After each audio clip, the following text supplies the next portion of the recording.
Well, we renovated nearly 10 years ago, and at that stage, I was considering solar, but when we were looking, it was quite expensive. I didn't know what the barriers might be. I think finances was going to be that initial question because I'd already looked at it when we were first renovating. I just wasn't, it was sort of out of our price point. We do use a lot of power, so wanting to do what we could to reduce that. Absolutely no idea what we were looking for to start with.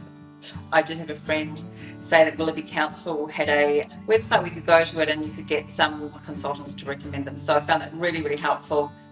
When I was putting the information in, it took me to the Australian Energy Foundation page, and then from there, filling in the information gave me a sort of a summary in terms of it sent back maybe 3 or 5 products that would suit what we were trying to get out of having solar.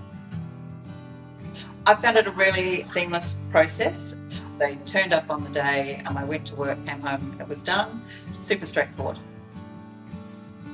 Okay, I think it's 7.5 kilowatts, don't quote me on that, but we went for maximum number of panels that we could fit on the roof. We have changed habits in terms of things go on like 9 and 3 during the day when the solar's there. So changing habits of putting the washing machine on or dishwasher and those sort of high usage items on during the midday when we've got the solar coming through. We have noticed savings on our energy bill. Yeah, definitely.